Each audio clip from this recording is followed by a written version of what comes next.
Alrighty. I want to make sure that this isn't going to. So it got pretty loud. You can hear the computer. Got pretty loud last time. I'm wanting to avoid that.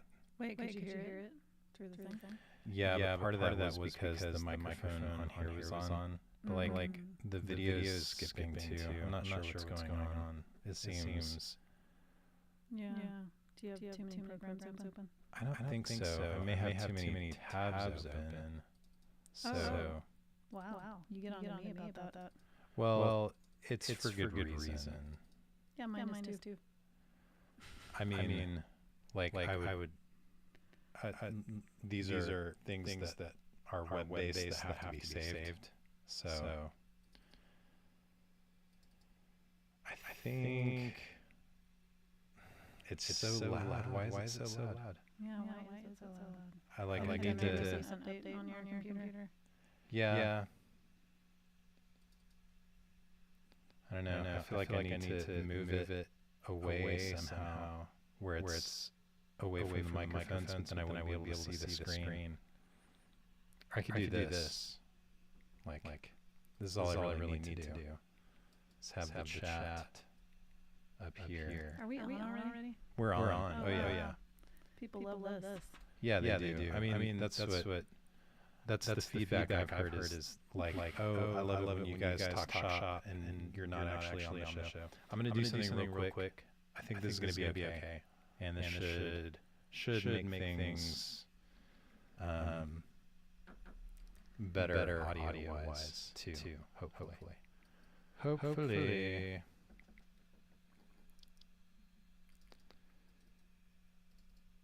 So, keep going. What? We haven't done anything. So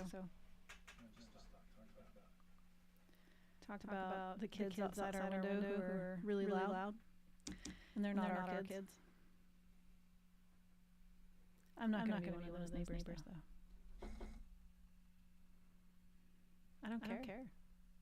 They can mess up our podcast if they want to. Kids are kids, right? They play.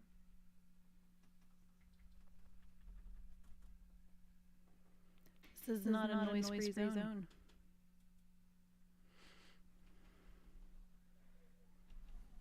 Okay. I think that's better. Okay.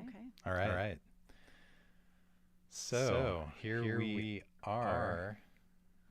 I don't know. I also like. I'm looking at the picture looks different to me.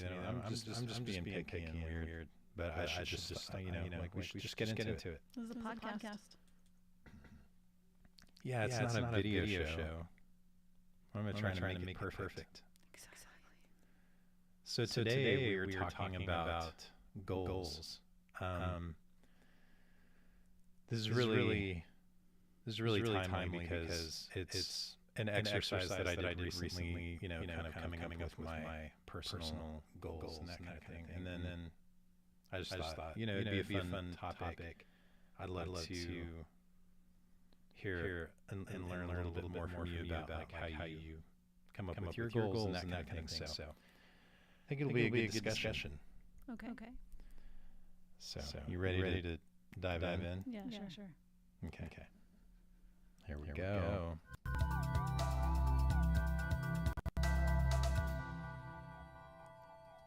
Welcome to In the Boat with Ben and Rachel. I'm Ben. And I'm Rachel. And this podcast exists to help creators.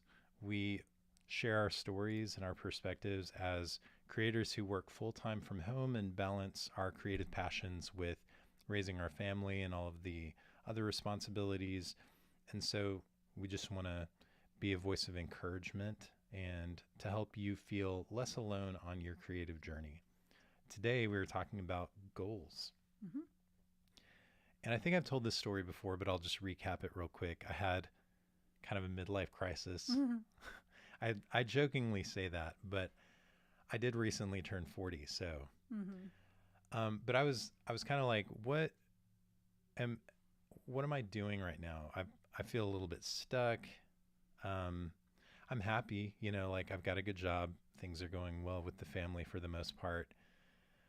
But I was also thinking about the future and really not wanting to get another 10 years down the road and feel like, oh, there's this thing that I've been meaning to do that I haven't done, and this other thing. And so I decided I'm going to do something about this. I'm going to figure out my goals, and I'm going to come up with a strategy for making progress toward those goals. And this is, like I've done different goal setting exercises and stuff before, but this most recent version of that, I feel like was a really,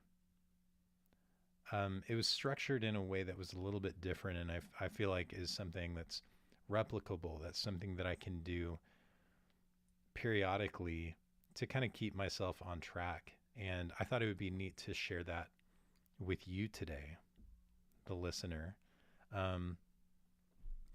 But also, like acknowledge that my personal approach to goal setting and that kind of thing definitely isn't the only one or the best one for everybody. So it's more like, here's what I did. Maybe there's something useful in it for you. Rachel's going to share kind of her approach to setting goals and stuff. Maybe there's something useful in there for you. And then also, like, we'd love to hear from you if you're listening or if you're watching somewhere. We'd love to hear about how you set goals and what is working well for you. So let's jump into it.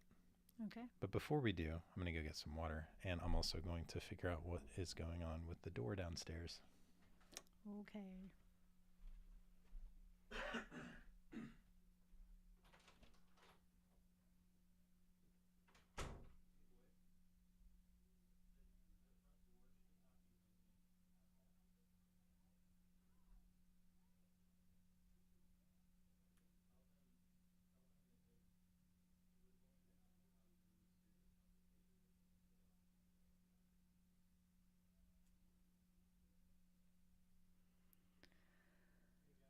Our front door keeps opening and closing and opening and closing. That's where Ben is. He's laying down the law.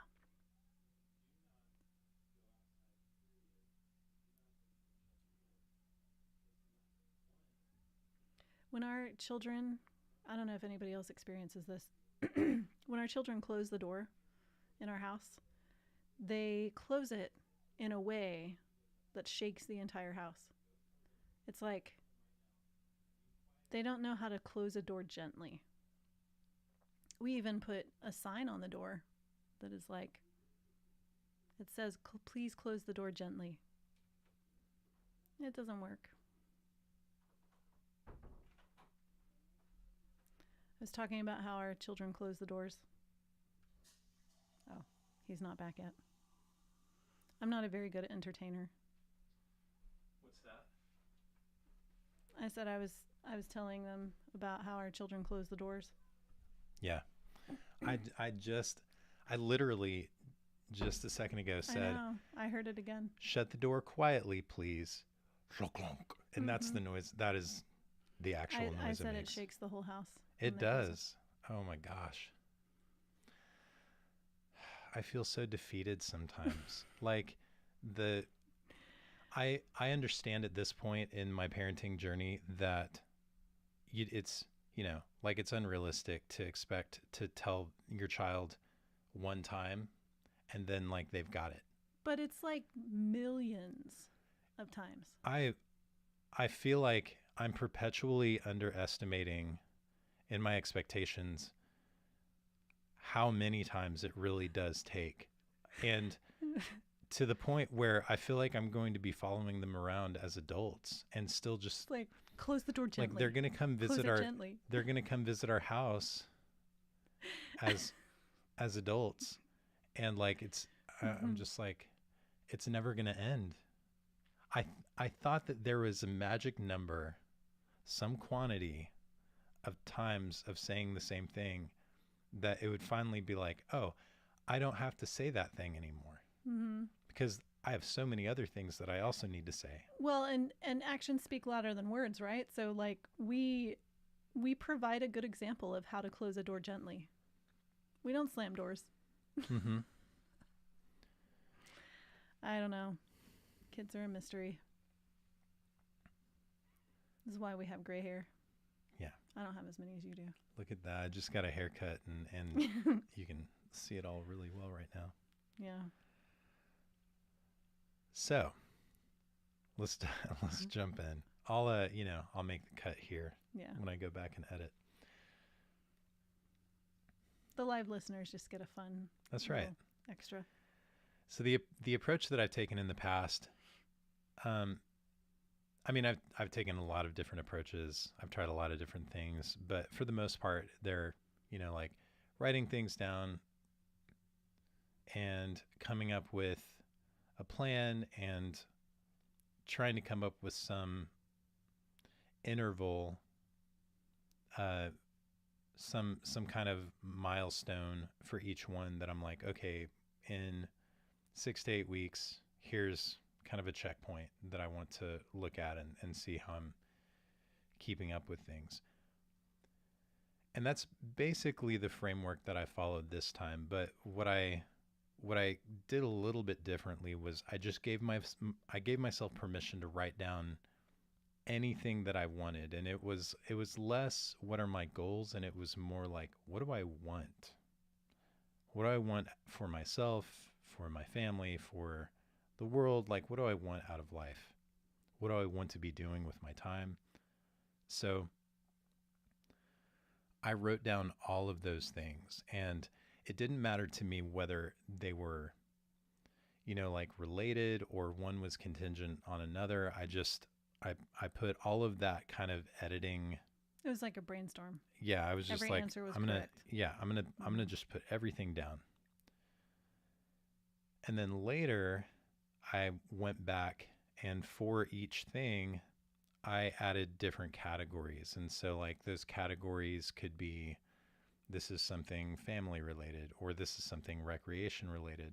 This is something that helps me feel more calm. This is something that makes me feel excited. This is something that brings me joy. And so, like, any one thing could have a bunch of different categories. So then I took each of those things with their categories and I put them into a spreadsheet, and I put the categories across a bunch of different rows, and I put each of my desires or goals down one column. So you've got the desires and goals in a column, and then you've got every single category listed across the top as different rows. And then I just put little marks, where, so for one, if it had like 5 different categories, I put marks in each of those categories. And what that allowed me to do in the spreadsheet was it allowed me to kind of organize them based on categories. And I could see, oh, so these 3 goals had by far the most category representation. Or I could also see this one category. Oh my goodness. I'm sorry. You can't hear this. I know you can't hear it, but I can. We have stairs in our house. And there's a way to go up the stairs that's like Quietly quiet. and calmly. And there's a way to go up the stairs that just sounds like A herd of you're a deer wild animals trying to escape a predator. And I said to them, boys, when you're done with lunch, how are you going to go up the stairs? Quietly. Great. Why are you going to go up the stairs quietly? Because you're recording. And that's just, it doesn't happen. Oh man. So sorry. So sorry. Okay, so most So representation of categories. yeah, what that also allows me to do is with the categories, I can see which category has the most goals representing it. So like I can kind of see it from both sides. So the category, I feel like I'd have to see this because I'm Yeah. a little confused in my head. But the categories you're saying were things like family, family related, recreation related. Yeah. And so you would put the goals underneath that that represented family and recreation and work and those kinds of things. Well, so if you're looking at like at an axis, along the Mm-hmm. x-axis were the categories and along the y-axis were the goals. Right. And then I put little marks at the Okay. intersection of those things. But then you could put them in order Mm-hmm. based on whatever you want to, and the marks would move. And so then you could see as you move those things around which categories had the most marks or which goals had the most marks going across. So you Okay. could see I think you lost me, but you it's could okay. see you could see which goals had the most representation in the various categories, or which goals checked off the most boxes as far as categories was concerned. You could also see which categories were represented by the most number of goals. So maybe like joy, for example, had Joy was a seven. category. Joy was a category, something that brings me joy. Okay. Um, and you could see that I had 7 different goals that fit that same category Hmm. versus maybe like peace that only had 3. How does joy and peace relate to, because you said also categories were family life, recreational. I feel like those are separate things, but maybe that's They my compartmentalized mind. they are different things. So some categories were um, fall under like a broader category of like mental health or emotional well-being. Yeah. I'm going to go talk to the boys one more time. I'm so sorry. I'll be right back.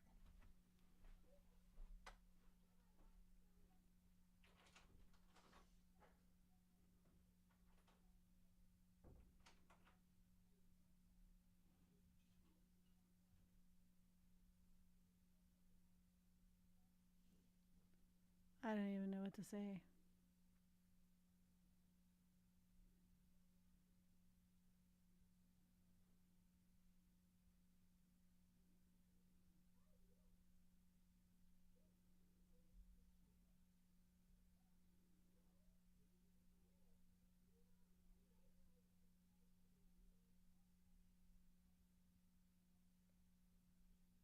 We only have a few more weeks until summer's over, so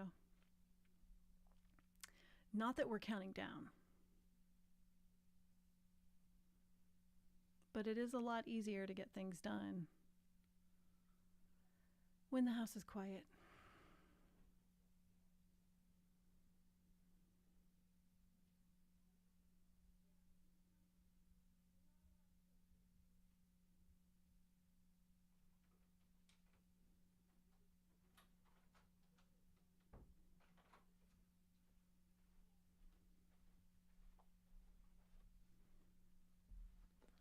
All right.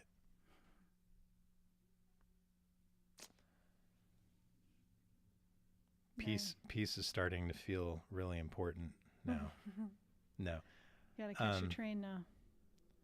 so the categories could, and I didn't do this perfectly. So like some number of categories could fall under a broader category. And then you may have categories that seem unrelated, but in my mind, the way that I was thinking about it was more like it was less trying to figure out the categories, and it was more of like a word cloud. Hmm. So if you've ever done like a word cloud thing where you select all the text in a document and it'll create this word cloud graphic, Of the thing, and the the words you use words that most. yeah the words Yeah. that show up the most are the biggest, and then the words that show up the least are the smallest. And that's kind of what I was after. I was trying to figure out, okay, like what categories seem the most important to me and what goals seem the most important to me based on the categories. And so after I put all of that into a spreadsheet, I studied it like you would any, set of data when you're trying to figure out, okay, what is the meaning behind this data? And so as I studied it, I took notes on a separate sheet of paper, and I just wrote down like my observations. So it was kind of nice because instead of me trying to like, I basically took what was inside my head and I externalized it in a way that made it easier to examine. Um, and I think that's really important for someone who thinks like me, because when it's inside my head, it's really difficult for me to look at it that way and to figure out what is important and what kind of stands out and what rises to the top. So being able to examine it externally helped me, I think, learn things about myself that I wouldn't have otherwise found. And so I took my notes, and then from those notes I decided, oh, okay, well, these are the goals that seem like they're the most important. Of the goals that seem the most important, these are the ones that I can actually, take action on right now. Some of the goals were things that, like, I can't take action on now because they depend on something else, or I don't have the Right. resources. Um, and then of those ones that I can take action on right now, here, and this is where it went from kind of observation and exploration to building a strategy. So my strategy is pretty simple, and it's very similar to what I've done in the past. So it's really just make time for it on your calendar. Mm-hmm. Um, I feel like that's the first and most important step, is like it has to live. Any time that you're going to spend working on something toward your goals has to have a place on your calendar that doesn't compete with anything else in your schedule. And then setting those checkpoints, like, okay, I want to be able to look at this 6 weeks from now and know that I've made some progress from where I am right now to closer to where I want to be, and Yeah. what does that look like, and what are the measures that help me see whether or not I'm being successful, you know. So that's it. I did that, and for the first 2 weeks, because it's been about 2 weeks, Mm-hmm. I'd say I have about a 65% success rate in keeping my scheduled Yeah. items. A lot of stuff, actually, I think that's actually pretty good because, you know, in the past couple of weeks, a lot of stuff has just come up. Yeah. It's just surprise. Hey, surprise! You need Yeah, new tires on your van. right. Hey, So surprise! Yeah. so I I think, mean, I think that's probably how everybody's life goes. There are always the unknowns. yeah. So, And I think that's also something to learn from too, because it's like, I can't just I can't just depend on my schedule to never be interrupted. I need to build that into my expectations. yeah, I don't Which, do that well. yeah, But, right. I think most people think in best case scenario, mm-hmm. and um, and want to believe that you can expect life to mostly be best case scenario. Yeah. So it's been kind of a humbling and a good learning experience to see, okay, I can't, if I just if I just do that, if I just approach it that way, I'm gonna end up constantly feeling frustrated and Mm-hmm. disappointed. So how can I mitigate that? So I think that's something that going forward I can make adjustments to my schedule, so that I can account for some of that. Yeah. So that's me. What Mm-hmm. about you? What is your approach? Well, I approach goals in several different ways. I just want to say that first off because my mind is very compartmental, and so there are goals that I can control, and then there are goals that I can't control, because of the nature of my industry, which is the book industry. Um, and I learned that the first year that I got traditionally published because I had, goals to have more than one book published in a year, and you just can't. You depend on too many people. You can't rush the book industry. You can't rush people reading your manuscript. You can't ever predict which manuscript will sell. Yeah, they're So just. the only thing I can really control in those situations is the books that I get done. Mm-hmm. Um, but I will say that I do compartmentalize those goals that I can control and the goals that I can't control. And obviously, the goals I can control are still things in business and family and personal life and mental health and those sorts of things. I tend to every December take some time off and go over my next year's goals. It's been a while since I've done like a vision casting, which is what I call like 2 to 5 years out. But the way that I do those things is I ask myself, what do I want to accomplish, or who do I want to be? Some of those like really Yeah, really big really questions. big questions. And then the next question I ask is, how do I get there? And so for me, it's a matter of working backwards. So I see the end result and then I work backwards. And I'm a very detail oriented person. So, I'll make tons of lists of things that I can do, and then I'll take my entire schedule that I have and how much time I might need to allocate to marketing or the writing of stories that I want to get done, to family relationships in our home, and fun days that we take with the family and things like that. Some of it I feel like has not been quite as intentional for me because I rely a lot on habit. And sometimes when I need, I think it was this last year, I just kept thinking I really need to break up my workday, and so I just incorporated a walk. And that wasn't like a goal that I wrote down, but I feel like it helped me have a more creative life. And it broke up some of the sticky points of my day. It got me outside, where I didn't have to think about anything.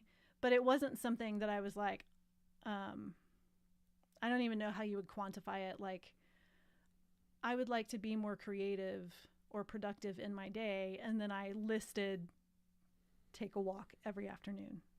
Like it wasn't something Yeah. like that. So I don't know. I think there are some organic things that happen that can be goal related, but it doesn't necessarily get written down for me because it just becomes more of a habit. That was one thing I didn't really get into when I was describing my process. Was there are some things like that that are difficult to quantify, and so it's Mm-hmm. like, well, how do you make that actionable? Okay, I have a good one for that. Oh, do you have an answer for this? Yeah, but you can go ahead. Oh, I just actually wrote a newsletter about this. Oh, cool. And it was, I can't remember what I called them, but they're those goals like, I want to be nicer to myself or be kinder to myself. And how do you quantify a goal like that? And one of the things in yoga thought that you learn is you try to be 1% better today than you were yesterday. And of course you can't, like, how do you quantify 1%? But you can kind of know, are you being a little bit kinder to yourself today than you were yesterday? Are you doing things that allow you to be a little bit kinder to yourself today than you did yesterday, you know? So those unquantifiable ones, I always try to frame around that whole thought of just a little bit better today than I was yesterday. Okay, cool. Yeah, that's actually different from the approach I was going to take. So I'm glad you. Yeah, I think so. It may not always be necessary to dig deeper into something, even if it feels unquantifiable. If it's something that you can have some sense of, like, I know what I think improvement should look like, and I can guess at what 1% better would be. Another way that I'm thinking about it, and what I did with some of my goals, is I kind of did that thing that kids do, like they're like, well, why? And you answer that question, and they're like, well, okay, but why? And like they keep on trying to get to the deeper reason.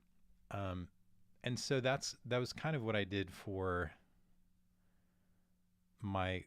some of my goals. Was I was like, okay, this is something that I want, but it's difficult to quantify. Why do I want this thing? Like, why does it matter that I have a better family life, or like a healthier relationships within our family? Why does it matter that I have more time to do, like, fun, creative things? Trying to get to the reasons. And part of that was defining the categories. But part of that was also, like, trying to see where there were connections between some of my goals and desires, and also maybe uncovering reasons that I was doing something that maybe, like, okay, if that's the reason I want that, is that really the best vehicle to achieving that underlying desire? So if the underlying desire is something that, maybe I'm only thinking that the way that I get that is doing this one thing, but maybe there's something that's better, that's more aligned with my personal values and some that of that though you won't even know until you actually do it. Right. So absolutely. It's important to be able to pivot when you recognize that maybe there's something a little better I could do. Yeah, and that's where I think the checkpoints really come in handy, because if you're just like, oh, okay, this is it, these are the, this is what my schedule is going to be for the foreseeable future, and you don't have a plan for, like, stopping and taking stock of things and measuring things, it can be really easy to get right back into that rut, or it's just like you're jumping from one rut into another one, you know. So I know we did a whole episode on the things that we use, like analog versus all the other stuff. And I will say that my planner actually has a thing in the front of it where it breaks everything down, family, personal, all of those things. And it asks for the top 3 goals that you have for the year. Because really, realistically, if you have more than 3 goals, it's probably not going to get done in a year, Well, I have 9, so. Yeah, I know. So it's per category though. 3 goals per category. Oh, okay. So, but they would have you list it all, and then they'd have you pick the most important. I think it was the most important 5 from each of the categories. And I found that exercise really helpful, because I do tend to be a person who overestimates what I can do in a year and the goals that I have. And then I think when that happens, you get discouraged and you don't want to do it again. You put in a lot of work and you came up with all of these goals, and then you just kind of flatlined halfway through the year, and you don't want to do it again, So what do you think about, because like we've been using that kind of year delineation for a long time. Mm-hmm. But I've seen some advice out there that says for a lot of goals, it's actually better not to have an expectation of how long it's going to take you. Mm-hmm. So, like for example, one of my goals is I want to reach 100,000 YouTube subscribers. And I did do some digging behind like why do I want that and Yeah. stuff like that, and a lot of it really fits. So until something else comes in and unseats that, I feel like that's a pretty valid goal. Mm-hmm. But I understand that some people work at that for years and never reach it. And so it would be completely unreasonable for me to say, yeah, Within I a want to year. accomplish that within a year. It's I probably, would call that a long-term goal. yeah. And I think there are definitely goals that you can say, oh, like I reasonably should be able to accomplish that within, some specific time frame, and you can feel pretty confident in that. Mm-hmm. So I guess it's important to look at your goals from that perspective too, and ask yourself, like, is it reasonable for me to put some kind of time frame on this, or is it okay to leave it open ended? And maybe instead of there's also this thing, this concept of leading measures versus lagging measures. Mm-hmm. So a leading measure is something that is measurable, like the amount of time that you spend doing something or the amount of effort that you spend doing something. A lagging measure is the result of that activity after a certain period of time. And so, for example, a leading measure in growing a YouTube channel would be how often you actually publish a video. You could also maybe measure things like the quality of the content in that video, the the engagement that you get, right away. Like you can see some of those things right Mm-hmm. away. A lagging measure is something that is like, the 100,000 subscribers. That's something that, like, you get a subscriber sometime after you take the initial action.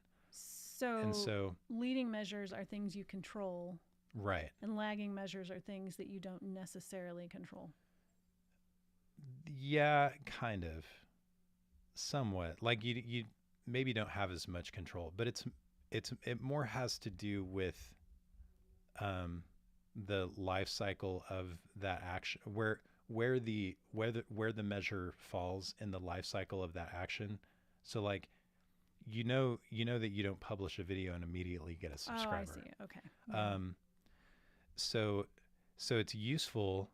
A useful goal for that would be to say, okay, within the next year, because this is something that I can measure, within the next year, I want to publish 50 videos. Mm-hmm. That is a much more reasonable approach to reaching that overall goal Mm-hmm. than saying over the next year, I want to get to 10,000 subscribers, Right. or whatever it is. Mm-hmm. Because, and so for a lot of goals, there are leading measures like that are much more reliable if you're trying to fit something within a specific amount of time. But if you're focused on the lagging measures, it's better to leave it open. Yeah. That makes sense. Yeah. I will say too that there are the long-term goals that are 3 to 5 year goals, and then there are the yearly goals that I do. And then I tend to do like quarterly check-ins with the yearly goals, but I also have monthly goals, project goals. There are a lot of different. I actually do daily goals where, it's only one really, where I frame the day around something. So I think Tuesday's frame was focus on the good.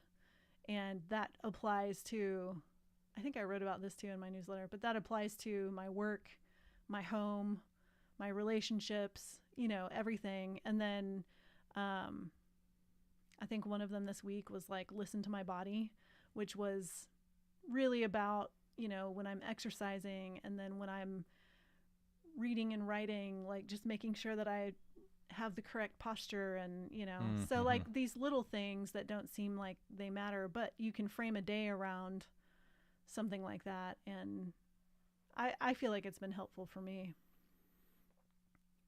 Yeah. So how do you determine those goals? Are they just things that are in that journal that's kind of Yeah, like, sometimes I'll take from, the overarching goals that I have.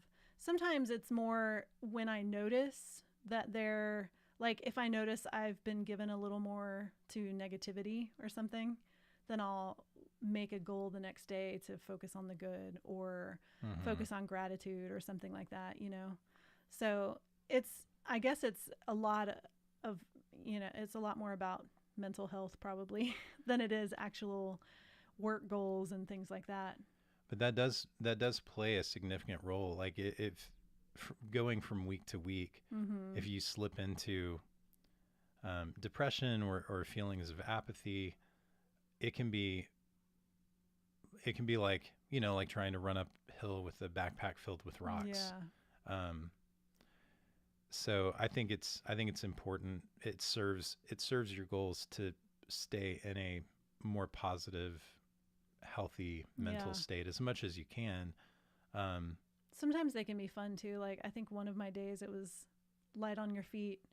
And that's a running term, you want to stay light on your feet, but also like when you're tiptoeing around relationships, you kind of want to be, I mean it was a time when I was like going to head with, our teenager, and sometimes you mhm. just you want to remember to be like gentle and light on your feet when you're Yeah, walking on those proverbial eggshells. yeah. So it's been a fun practice for me. I highly recommend it. But There's I didn't mean to interrupt you. Oh, no, Sorry. no, no. It's fine.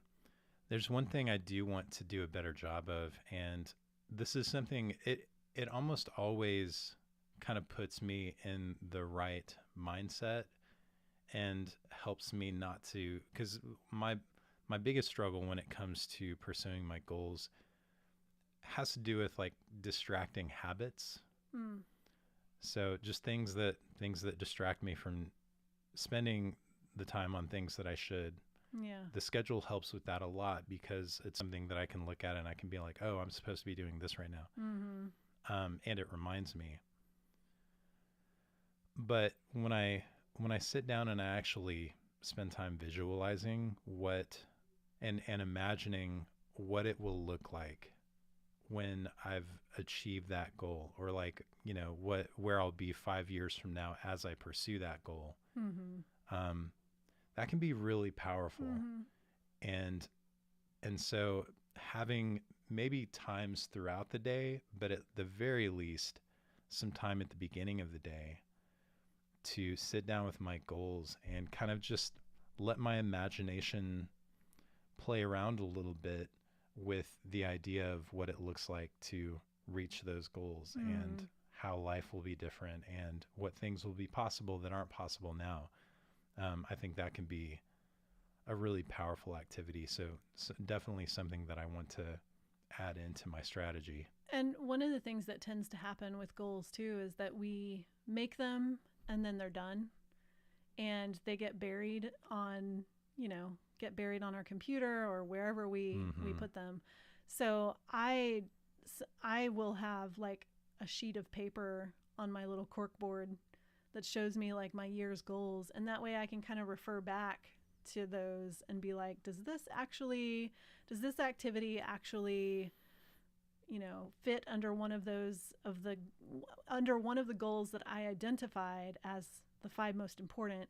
And if it doesn't, then you think, do I need to reevaluate which 5 are most important? And if not, then maybe that activity is not, it doesn't serve any of my goals. Yeah. So I it's a kind of helpful exercise.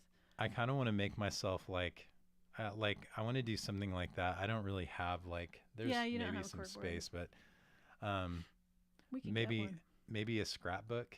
I started doing this I know like you could do something like this with Pinterest. Like I could go through and pin things. But like one of the things I started doing for my goal of getting 100,000 subscribers is you can do this thing in a browser where you go into developer mode and you can mess with the code. It doesn't change it on YouTube. It's just in your local browser. I But don't know anything about that, but yeah, so you can highlight, some text and you can change what that text says. And it's kind of like I'll do it for fun sometimes when I'm trying to like, share something funny with somebody. I'll make it say something that it was like, oh, our Podia website shouldn't say that, kind of thing. Yeah. But I can go in there and change my subscriber count. Oh yeah. So you did that. I And remember you doing that. and I take a screenshot of that and just like save it on my computer or into a document. Just as something to look at, to be like, yeah, that's what it would look like. But there's so much more to it than that. Like, yeah, like seeing that number would be cool, but it's really more about what that amount of reach and that amount of influence unlocks. And so like it's helpful to, so for some of those things, I think there are easy ways to go. And like, one of my goals is I want to take a family trip to Disney. I think I actually put it down as like twice a year because we've got 6 kids. Yeah. It'd be nice to break it up 3 and 3. Yeah, 3 and 3. And like this, so they would get to go once a year. We would get to go twice a year. Yeah. But like I can go through and I could pin pictures of Disney World, and I could find pictures of past trips that we've taken and stuff like that. But some of those things are not quite as tangible or easy to capture. So, but anyways, I want to figure out some way besides my imagination to have something that I can kind of, like glance at off to the side. That's like, oh yeah, that's what I'm working on. Yeah. Like, yeah, I'm making this video right now, but what I'm really working on is that goal up there. I have poster boards. I like the, I do vision boards for my books, for a lot of them. Not all of them, but yeah, it's very helpful to have that visual cue. I don't know why, but like I always kind of thought of vision boards as silly. Yeah. But it really isn't. Yeah. I think people just like to make fun of it. Yeah, it can be really useful. Nerdy people like them, so I shouldn't say that, but I'm a nerdy person and I like them.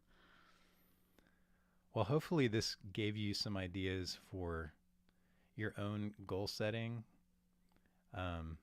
If you have any thoughts or ideas that are different from what we mentioned that have worked for you, again, we'd love to hear from you.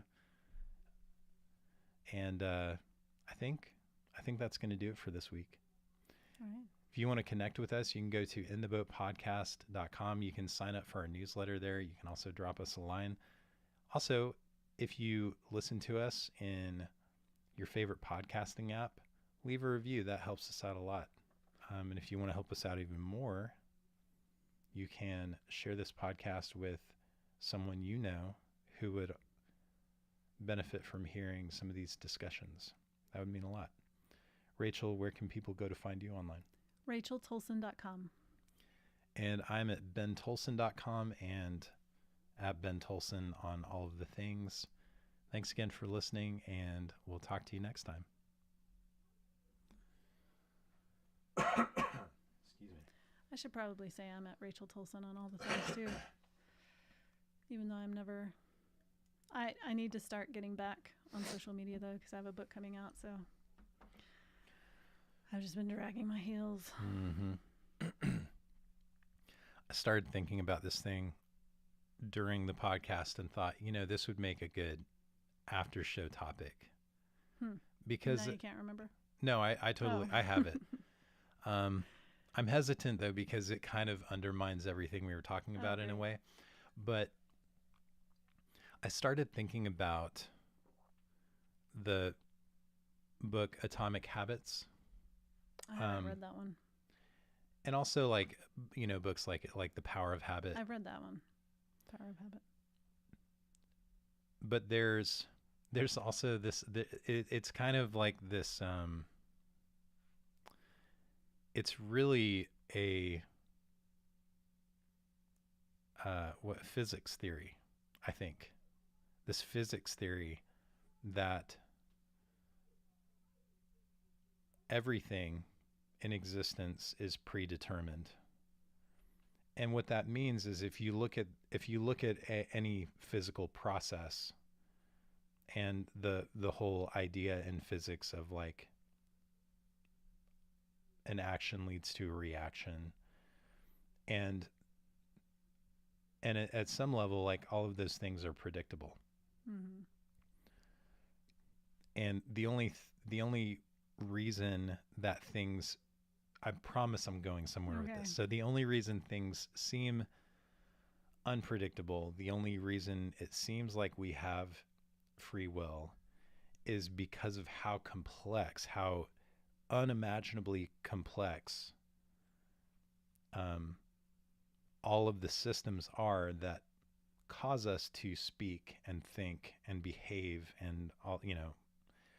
But that if you could actually measure that complexity, if somehow you had the computational power to do that, um, you would be able to predict what people, or just anything, like you'd be able to predict what was going to happen, because the physical properties dictate that like an action will lead to a predictable reaction.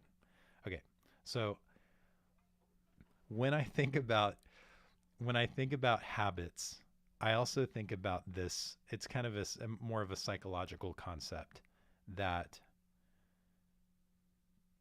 habits are really, really, really hard, maybe impossible to change. Now, that feels like a limiting belief, and I still think of it as kind of a limiting belief, because I like to believe, I like to think that if I really wanted to, I could change my habits. But some people, some psychologists believe, based on the data, that yeah, in almost all cases, it's just not going to happen. Like, you might change your habits for a little bit, and then you're going to eventually, you know. I just call that bull. Okay, well, so let me tie this all together, because I can get to, like, we're having this conversation about goals and things that I want to achieve and that kind of thing. And I know that I have achieved things that I had to make changes in order to achieve. Mm-hmm. Like, I know that's happened. But I also know that I haven't pushed myself so far outside of what is comfortable and easy for me that I could achieve something that I once believed was unattainable for me. And so I can, I like, think it's I just can an get in, excuse. well, I can get into this really, maybe it is. I can get into this really nihilistic place where it's like, if things are just going to happen the way that they were always going to That's happen anyway. such a limiting. Yeah. No. But what is also possible is that, like, I was always going to reach 100,000 subscribers and beyond. I was always going to get to a place financially where I could take my children to Disney World twice a year. Like, from the Big Bang, that was like, that was always going to happen. You know what I mean? It's just a silly thought experiment, a silly theory. I don't know what you do with that, but I think at some point, like, if you go far enough into nihilism, you kind of end up circling back to, you know, we can't measure this anyway, and maybe I don't have any control over it. So like, what's the harm in trying? Just continuing on the way I continue. What's the harm? What's the harm in trying? What's the harm in like, maybe I am destined to be someone who tries Spends too much time on social media. No, I'm saying the positive thing. Oh, okay. I'm saying the positive thing. Maybe I'm destined to be the kind of person who constantly tries to change their habits. Maybe doesn't make it as far as they want to, but does end up like having some breakthroughs, you know? Maybe I'm destined to be that person. And who knows, you know? So like, what's the harm in trying? And I guess that's kind of what I come back to. Yeah. It was a long way of saying that what you believe really can have a big impact on what you ultimately do. Mm-hmm. I've changed habits all the time, and I am not an exceptional person. Yeah, you are. No, I'm not. Mm-hmm. Okay, but like, you are though. But I'm not. People can change habits. There's a certain amount of self-discipline. You have to acknowledge that you've got more self-discipline than I do. I acknowledge that, but that doesn't make me exceptional. I think you have. So are you saying that I have less self-discipline than the average person? No. Then you have more self-discipline than the average person. You just tricked me. You tricked me. Maybe you do have less self-discipline than... You heard it here. I tricked Rachel into saying that she is exceptional. Not true. Well, I know. I get the spirit behind what you're saying, because like you don't want anybody to think, oh, well, that's, you know, because she's exceptional, that's not in the cards for me. Yeah. There's the question about like, what is your potential?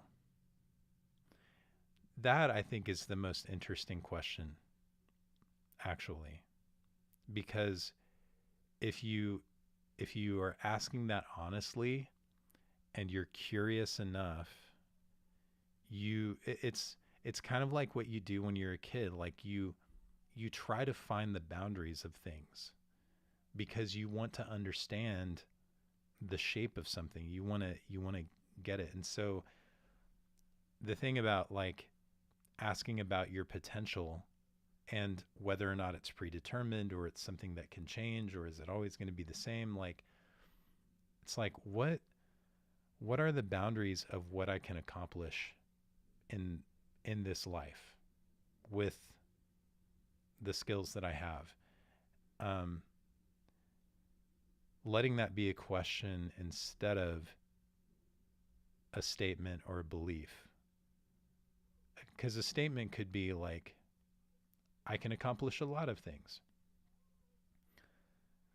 That can be, I think that can be challenging, because if you believe that you have a ton of potential but you're not living up to it, mm-hmm. that can kind of make you not feel like trying. Or if you believe that you don't have a lot of potential, you know.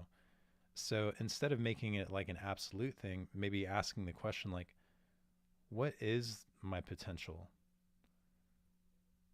How far can I go before I actually find like a limit to what I'm able to do? And if I ask that question, I can look at my life and I can say, well, I definitely haven't found that boundary yet. So why not lean into that? That's a privilege answer, though. Okay. Yeah, I think that's an important thing to acknowledge, for sure.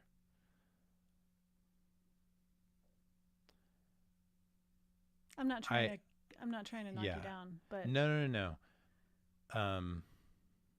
because I want to be careful not to say like, you still ask it. It doesn't matter. Yeah. I think it's important to acknowledge the boundaries that people have placed on you. Mm-hmm. Even privileged people, and in a lot of ways because of their privilege, believe things about themselves and about others that are not true. Your limiting belief for somebody else is something that limits you and your potential.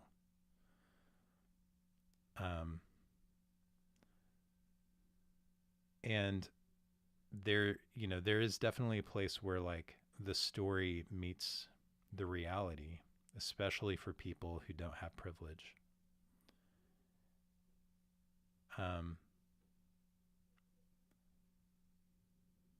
But I think the approach, the question is still relevant. We were just talking about this earlier today in the car, like starting with a question like, what is possible, versus starting from a place of saying, this isn't possible. Yeah. And it's hard because, like I know that there are circumstances that I don't experience, where it's so much easier for me to say, for me to ask that question than it is for someone else. So, yeah. It's a heavy topic. I still think I think the upsides to letting that be a question versus a statement are far outweigh the downsides of not exploring that question. I celebrate questions rather than statements. Yeah. I feel like statements are too full of certainty. Mm-hmm. All right. So that got super philosophical. If you're sticking with us for that, thank you. Yeah. I hope some of it made sense and was useful to you in some way. But I think that's going to do it. We're going to go ahead and sign off. Thanks for listening. Thanks for watching, and we'll see you next time. Do you have anything else you wanted to add? No. Okay. Yeah, I'm all philosophized out. I need to take a nap now. Goodbye.